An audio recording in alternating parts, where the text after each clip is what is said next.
پٹیشنیں ہیں وہ سنی جائیں گی، لیکن یہ تمام منظر جو ہے پورا پاکستان دیکھ سکے گا۔ ہماری درخواست تھی کہ اس کو ٹی وی پہ لائیو نشر کیا جائے، اور یہ درخواست آج مان لی گئی ہے، کیونکہ پہلے جو اصل مقدمہ چلا تھا جون جولائی 2024 میں، وہ لائیو سٹریم ہوا تھا۔ اس لیے کوئی وجہ نہیں ہے کہ اب جو ریویو کی درخواستیں ہیں ان کو خفیہ رکھا جائے، ان کو بند کمرے میں رکھا جائے۔ پورے پاکستان کو معلوم ہونا چاہیے کہ پاکستان کی جمہوریت کا فیصلہ کس طرح سے کیا جا رہا ہے۔ ہم بھرپور یہاں مزاحمت کریں گے۔ جو کوشش ہے حکومتی جماعتوں کی، حکومتی حلقوں کی، کہ پارلیمان کو مکمل طور پہ عوام کی رائے سے ہٹ کر تشکیل دیا جائے۔ عوام کی رائے پر پہلے 8 فروری 2024 کو ایک حملہ ہوا تھا، اس حملے کو مزید گہرا کرنے کی کوشش تھی کہ مخصوص نشستیں پی ٹی آئی سے چھین لی جائیں، جو پارلیمان کا ایک تہائی حصہ ہیں، بہت بڑا حصہ پارلیمان کا یہ مخصوص نشستیں ہیں۔ ہم نے استدعا کی، مزاحمت کی، سپریم کورٹ کے 13 رکنی بینچ نے 8-5 کی اکثریت سے پی ٹی آئی کے وجود کو بطور سیاسی جماعت پارلیمان میں تسلیم کیا اور حکم دیا کہ جو نشستیں ہمیں دی گئی ہیں، تمام تر دھاندلی کے بعد جو نشستیں جیتی گئی ہیں، ان کے تناسب سے خواتین اور غیر مسلم ارکان کی نشستیں ہمیں دی جائیں۔ اس فیصلے کے خلاف ریویو فائل کیا گیا۔ یہ ریویو فائل ہو گیا تھا اکتوبر 2024 میں۔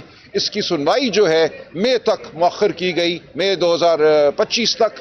اس دوران بڑا واقعہ جو ہوا وہ 26ویں ترمیم تھی، جو اکتوبر ہی میں کی گئی، اکتوبر 2024 میں۔ اس 26ویں آئینی ترمیم کی وجہ سے بینچ کی تشکیل مکمل طور پہ تبدیل ہو گئی۔ جو 13 رکنی بینچ اس وقت تھا جولائی 2024 میں، جس نے یہ مقدمہ سنا تھا اور 8-5 کی اکثریت سے ہمارے حق میں فیصلہ کیا تھا، اس بینچ کو تبدیل کر دیا گیا۔ 26ویں ترمیم میں بالخصوص یہ لکھا گیا کہ ریویو کی جو پٹیشنیں پینڈنگ ہیں وہ ایک نئے بینچ کے پاس جائیں گی، یعنی کہ کانسٹیٹیوشنل بینچ کے پاس جائیں گی۔ اور اس کانسٹیٹیوشنل بینچ میں، اس بینچ میں نمایاں رول ادا کرنے والے جج صاحبان، جسٹس منصور علی شاہ، جسٹس منیب اختر، جسٹس اطہر من اللہ، ان کو خارج کر دیا گیا۔ تو اب یہ مقدمہ ایک نیا بینچ سن رہا ہے۔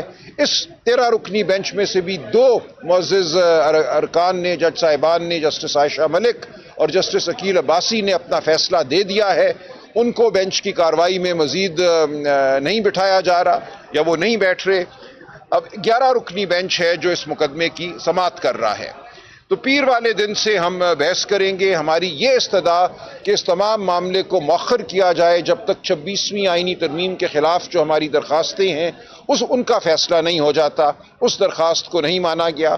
ہماری یہ بھی استدعا تھی کہ بینچ کی دوبارہ تشکیل کی جائے اور اس کو 13 رکنی بینچ کے طور پہ ہی سنا جائے اس معاملے کو، وہ استدعا بھی قبول نہیں کی گئی۔ اس حوالے سے مزید بحث دوران سماعت ہوگی، لیکن ہماری یہ درخواست کہ معاملے کی لائیو سٹریمنگ ہو، ٹی وی پہ یہ چلے، وہ منظور کر لی گئی ہے۔ تو اب ہم یہ توقع کرتے ہیں کہ پورا پاکستان اس معاملے کو دیکھے گا، اس معاملے میں اپنی آواز شامل کرے گا۔ یہ کوئی پی ٹی آئی کا مقدمہ نہیں ہے، یہ پاکستان کی جمہوریت کا مقدمہ ہے، پاکستان کے جمہوری آئینی مستقبل کا مقدمہ ہے۔ اس سے اہم شاید کوئی مقدمہ اس عدالت کے سامنے نہیں آیا۔ جو ڈاکہ جمہوریت پر ڈالا گیا 8 فروری اور اس سے پہلے جس طرح سمبل چھینا گیا پی ٹی آئی سے، وہ تمام معاملہ یہاں زیر بحث ہے۔ ایک دفعہ ہم جیت چکے ہیں، ہم سمجھتے ہیں مستقبل میں بھی جیت ہماری ہے، لیکن یہ مقدمہ ہم لڑیں گے، پورے انہماک سے لڑیں گے۔ بالآخر پاکستان کے عوام نے یہ فیصلہ کرنا ہے، کسی عدالت نے نہیں، کہ پاکستان میں جمہوریت رہنی ہے یا نہیں رہنی۔ اس لیے پاکستان کے عوام کی شمولیت اس کارروائی میں بہت ضروری تھی، اور وہ شمولیت اب یقینی بن چکی ہے، کیونکہ ٹی وی پہ پورے پاکستان کو موقع ملے گا کہ وہ دیکھے کہ کیا بحث ہو رہی ہے اور اس کا کیا جواب دیا جا رہا ہے۔ ہم سمجھتے ہیں تاریخ، آئین، قانون، شرافت ہمارے ساتھ کھڑے ہیں۔ فتح ہماری پھر ہونی چاہیے، ہم بھرپور مزاحمت کریں گے۔ 26ویں آئینی ترمیم کے بعد بینچ کی تشکیل بدل جانے کے باوجود ہم مزاحمت کریں گے، ہم کوئی معاملہ مزاحمت کے بغیر نہیں چھوڑیں گے، اور انشاءاللہ تاریخ ہمارا ساتھ دے گی، خدا تعالی ہمارا ساتھ دیں گے اور فتح ہماری ہوگی۔ بہت شکریہ جی۔ کوئی سوال کرنا چاہیں گے؟ سلمان صاحب بتائیے گا کہ آپ کے خلاف فوجی عدالتوں کا کیس خلاف فیصلہ آیا ہے آپ کے پی ٹی آئی کے، اور دیگر بھی توقع یہی ہے اور تاثر بھی اسی قسم کا ہے تو کیا پھر بھی آپ آئینی بینچ کے سامنے جی بالکل دلائل دیں گے؟ بالکل دیں گے. دیکھیں ہم نے میدان خالی نہیں چھوڑنا. میری کل خان صاحب سے اڈیالہ جیل میں بھی تفصیلی گفتگو ہوئی ہے اس حوالے سے. ان کو میں نے اس مقدمے کا بھی بتایا. ان کی تاکید ہے کہ اس مقدمے کو پورے انہماک سے لڑا جائے اور جو بھی معاملہ ہے اس کو اب ہم نے قوم کی عدالت میں پیش کرنا ہے. لائیو سٹریمنگ کے ذریعے قوم دیکھے گی کہ کیا ہماری بحث ہے, کیا آئین اور قانون کا تقاضا ہے. فیصلہ جو بھی ہو آخری فیصلہ قوم کا ہوا کرتا ہے, لہٰذا ہم ضرور لڑیں گے. اور دیکھیں جو فوجی عدالتوں کا فیصلہ ہے ہم اس سے بالکل خوش نہیں ہیں. ہم سمجھتے ہیں پاکستان کے آئین کی روح پر حملہ ہے, لیکن وہاں بھی آپ دیکھیں ہماری مزاحمت کی وجہ سے ایک بڑا فائدہ ضرور ہوا ہے. جن جج صاحبان نے ہماری بات نہیں مانی مکمل طور پہ, جنہوں نے ہماری بات کو رد کیا, 2 جج صاحبان نے 7 میں سے ہماری بات سے مکمل اتفاق کیا. پہلے 5 جج صاحبان ہماری بات سے اتفاق کر چکے تھے, لہٰذا 2 راؤنڈ میں یہ مقدمہ فوجی عدالتوں کا سنا گیا. پہلے 5 جج صاحبان نے سنا, پھر 7 نے سنا. 5 نے ہماری تائید کی, اس کے بعد 2 نے مزید ہماری تائید کی, یعنی کہ 12 جج صاحبان جنہوں نے یہ مقدمہ سنا ہے سپریم کورٹ میں, ان میں سے 7 ہمارے ساتھ کھڑے ہیں, 5 ہمارے خلاف. لیکن وہ 5 جو ہمارے خلاف گئے ان کو بھی یہ کہنا پڑا کہ ہمیں اپیل کا حق دیا جائے, ہائی کورٹ میں اپیل کا حق دیا جائے. یہ ایک بہت بڑی ڈیولپمنٹ ہے, بہت بڑی پیش رفت ہے. اب جن لوگوں کو سزا ہو چکی ہے فوجی عدالتوں سے, ان سب کی اپیلیں, پہلے یہ تھا کہ اپیلیں بھی آرمی چیف کے پاس جاتی تھی, اب اپیل جو ہے وہ ہائی کورٹ کے پاس جائے گی اور ہائی کورٹ سے سپریم کورٹ آئے گی. یہ ایک بہت بڑی پیش رفت ہے. اب دکھانا ہوگا فیصلہ کرنے والوں کو ملٹری عدالت میں کہ کیا گواہی تھی, کیا شہادت تھی, اس کے ساتھ انہوں نے کیسے معاملہ کیا ہے اپنے فیصلے میں. لہٰذا مزاحمت کا ضرور فائدہ ہوتا ہے. اگر ہم ملٹری کورٹس کا معاملہ بھی چھوڑ دیتے اس بنیاد پہ کہ 26ویں ترمیم ہو گئی, حکومت کا من پسند بینچ ہے, تو ہم یہ فتح حاصل نہ کر سکتے.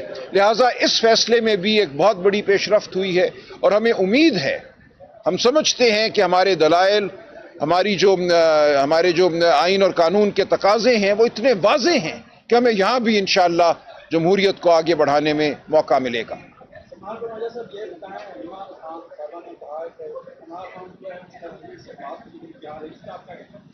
جی خان صاحب نے بالکل یہ کہا, میری 2 ملاقاتیں خان صاحب سے ہوئی ہیں, کل اور پرسوں. خان صاحب نے یہ کہا کہ مجھے خواہش نہیں ہے کسی سے بات کرنے کی, لیکن اس وقت ملک جہاں کھڑا ہے وہاں ضرورت ہے کہ ملک کی سب سے بڑی سیاسی جماعت اور اس کا لیڈر اور ملک کے ادارے آپس میں گفتگو کریں. یہ کوئی کسی پہ عنایت نہیں ہوگی. خان صاحب یہ سمجھتے ہیں کہ دشمن کا مقابلہ کرنے کے لیے یکسوئی کی ضرورت ہے. ملک کے اندر جو انتشار ہم نے نہیں پیدا کیا, انتشار انہوں نے پیدا کیا ہے جنہوں نے الیکشن لوٹا, جنہوں نے عدالتوں کو مغلوب کیا. لوگ ان سے بددل ہیں, لوگ ان کے خلاف کھڑے ہیں. ہم چاہتے ہیں کہ پوری قوم متحد ہو کر کھڑی ہو, اس لیے خان صاحب بالکل بات کرنے کے لیے تیار ہیں. یہ ان کی خواہش نہیں ہے, وہ سمجھتے ہیں یہ ضرورت ہے ملک کی. اسی طرح ملک میں کوئی سرمایہ کاری نہیں ہو رہی, نوکریاں پیدا نہیں کی جا رہی. ہمارے نوجوانوں کے لیے ناممکن ہوتا چلا جا رہا ہے نوکری حاصل کرنا. آپ اگر آج کے اخبارات دیکھیں, کل کے اخبارات دیکھیں, ملک کی سب سے بڑی تجارتی جو تنظیم ہے اس نے اعلان کیا ہے کہ ملک کی معیشت تباہی کے دہانے پر کھڑی ہے. تمام بلند بانگ دعوے جو ہیں وہ جھوٹ ثابت ہوئے. ملک میں ملیں بند ہو رہی ہیں, بے روزگاری بڑھ رہی ہے. آپ نے معیشت کا گلا گھونٹا صرف انفلیشن کو کم کرنے کے لیے, افراط زر کو کم کرنے کے لیے, لیکن اس کے ساتھ ساتھ آپ نے غربت میں بھی اضافہ کیا, آپ نے بے روزگاری میں بھی اضافہ کیا. تو اس سب کا تدارک کرنے کے لیے ضروری ہے کہ ملک کی سب سے بڑی سیاسی جماعت, ملک کا لیڈر, قوم کا لیڈر, اس کی بات سنی جائے, اس کو شامل کیا جائے گفتگو میں. تو یہ وہ 2 معاملے ہیں جن کی وجہ سے عمران خان صاحب نے اس آمادگی کا اظہار کیا ہے. انہیں کوئی خواہش نہیں ہے, وہ کسی سے تقاضا نہیں کر رہے, وہ صرف یہ کہہ رہے ہیں کہ اگر مجھ سے بات کی جائے گی تو میں بات کروں گا اور میں ملک کی فلاح کا راستہ جو ہے وہ بالکل دکھاؤں گا. ملک کو یکسو کر کے, متحد کر کے, یگانگت کے ساتھ آگے بڑھنا ہے, اور یہ ممکن نہیں ہے جب تک آپ ملک کے, قوم کے لیڈر کو گفتگو میں شامل نہ کریں.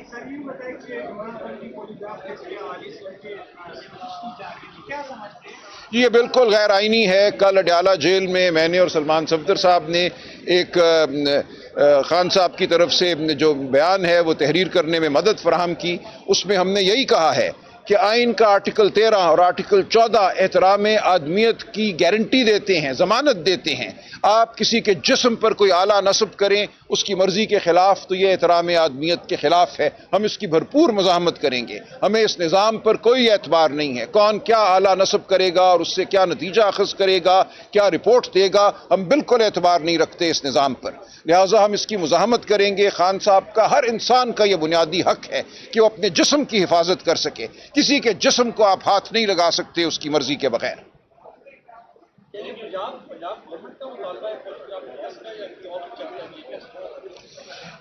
دیکھیں اس وقت تو جو کچھ بھی ہمیں نظر آتا ہے وہ ایک ہیولہ ہے، ایک ڈھکوسلا ہے. اصل حکمران، اصل فیصلہ ساز، فیصلہ کرنے والے پیچھے کھڑے ہیں. تو ہمیں نہیں پتا یہ کس کی خواہش ہے. جس کسی کی بھی خواہش ہے یہ غیر آئینی ہے اور ہم مزاحمت کریں گے. مالی صاحب